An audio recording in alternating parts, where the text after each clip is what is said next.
I'm Allegra and this is Carissa. Thanks for joining us today. We're here to discuss a topic that's becoming increasingly relevant and at times controversial, which is diversity, equity and inclusion or DEI policies. So, in recent months, especially following the reinstatement of President Trump in the US, DEI has been thrust into the spotlight. A key move was the January 2025 executive order titled Ending Radical and Wasteful Government DEI Programs and Preferencing, and it essentially dismantled DEI programs across federal agencies, claiming they were public waste and discriminatory. The ripple effect has been global. Companies in the US like Google, Meta, and Amazon have started reconsidering their DEI policies, some scaling back, others restructuring.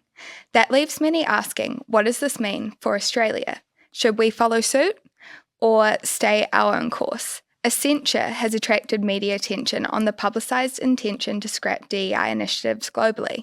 But first, let's get clear on what DEI actually is.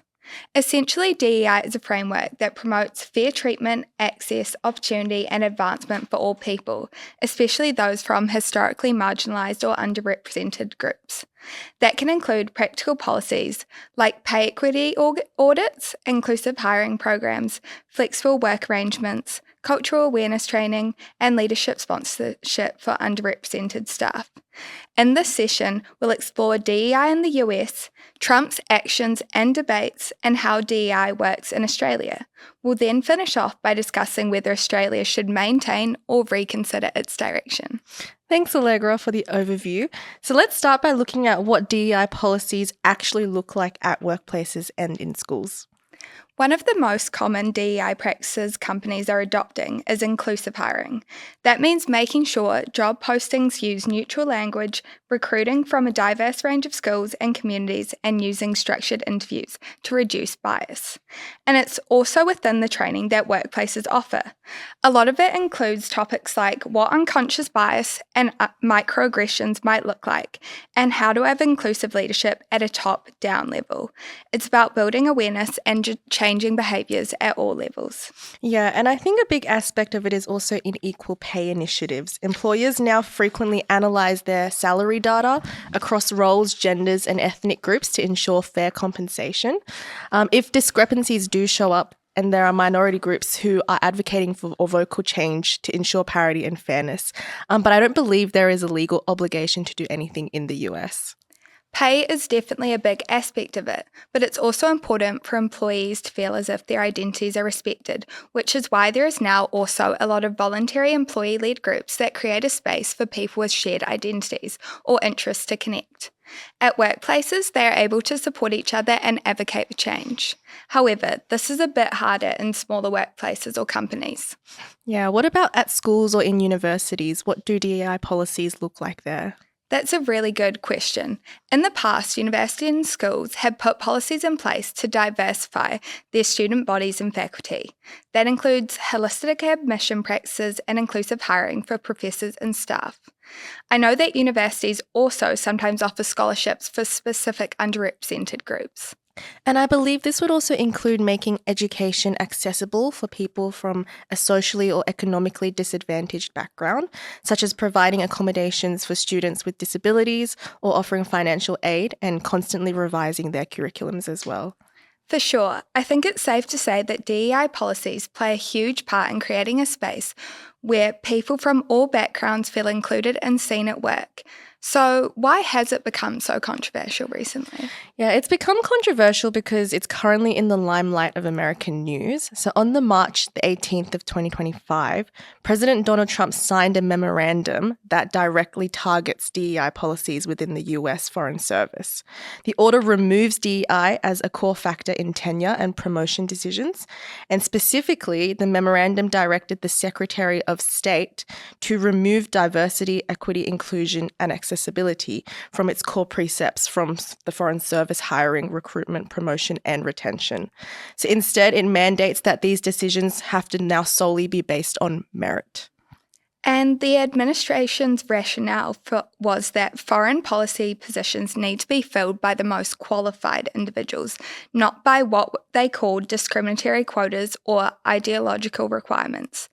In fact, the president is quoted saying, "We will terminate every diversity, equity and inclusion program across the entire federal government." And it's not just limited to Foreign Service. Executive Order 141151 takes it further.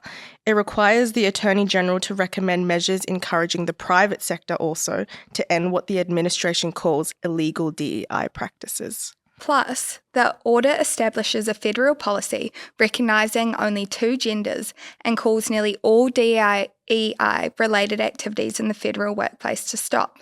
Affirmative action requirements for federal contractors have also been cancelled. And I understand that the implementation has already caused significant disruption. Hundreds of government employees, including the Department of Education, the Department of Energy, have been placed on paid administrative leave pending termination. Exactly, and the military hasn't been spared either. Several officers accused of supporting diversity initiatives and believed to have been hired for reasons other than for being white have reportedly been purged. And it's impacting higher education as well. Harvard University, for example, has had its funding cut after refusing to comply with new restrictions on admitting international students, and they're currently actually embroiled in a huge legal battle over this. I guess it would be worth looking into the arguments regarding why this has been done, because the reason it's so controversial is because there's a large range of arguments that have been presented on both sides. Yeah, that's true. So what would you say are the main reasons people might be against DEI policies? Well, one really high-profile voice against DEI is billionaire Elon Musk, who famously said DEI is just another word for racism. His argument is that DEI programs end up prioritising certain groups based on race, which he believes can be problematic. Right, and I guess that criticism taps into the broader concern that if DEI isn't implemented carefully, it can be seen as a form of reverse racism. Essentially, this means disadvantaging dominant groups in favour of minority groups. Yeah, and going off that, DEI programs tend to assume that people from dominant groups are automatically advantaged, and those from minority groups are automatically disadvantaged. But that's not always true. There can be individuals from minority backgrounds that are born into privilege, even though this is rare. So I guess this has also been put as an argument that hiring or promoting people primarily based on their group identity, rather than merit or skills or talent, can harm the effectiveness of a business or agency. The core concern in that argument is that if decisions are made based on attributes like race or gender rather than qualifications, it might undermine performance and the overall goals of that organisation. This can sometimes be a perception, though isn't what should be occurring. Merit should never be overridden insofar as people with equal qualifications and experience should be given equal consideration. And no matter where we stand, these are important concerns to keep in mind when discussing how DEI policies are designed and implemented, ensuring fairness without sacrificing merit. Yeah, for sure. It's definitely a complex issue. What about the arguments for DEI policies? So essentially, at its very core, no matter how it's interpreted, DEI recognises that people don't always start life on an equal playing field, and that's no fault of their own. Sometimes it's by reason of birth circumstances, location, family issues, things that can't be controlled but have a huge impact on people's lives. DEI policies essentially aim to level the playing field by addressing those inequalities. Yeah, absolutely. And diversity itself is crucial for success because it brings together different groups with unique perspectives. Especially in workplaces, when diverse groups of people collaborate, they actually generate a wider range of ideas to solve problems. Exactly, and research actually supports this. Diverse teams consistently produce more innovative and creative solutions than ones that are not. It also implements a commitment to developing talent from underrepresented groups, ensuring they have opportunities to grow and to lead. Plus, DEI policies can accommodate people at different stages of life or with various personal circumstances. For example, flexible work from home arrangements may help people who are juggling family commitments to be able to maintain employment. Those that support DEI would say it is not just about fairness, but about unlocking the full potential of all individuals and addressing people's subconscious bias, creating environments where everyone can thrive. Yeah, and when implemented thoughtfully and properly without losing focus of merit, DEI benefits not just individuals, but entire organisations and communities. Maybe now we can turn our attention to how DEI operates within Australia.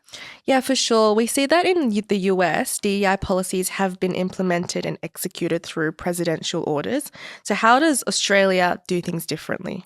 So, in contrast to executive orders, Australia's DEI initiatives are set out in legal frameworks requiring compliance under anti discrimination, workplace safety, and gender equity laws. So, Australia doesn't have a single unified DEI law, but instead a web of legislation that includes the Sex Discrimination Act, Disability Discrimination Act, Racial Discrimination Act, Age Discrimination Act, the Fair Work Act, Workplace Gender Equality Act, and the WHS Act.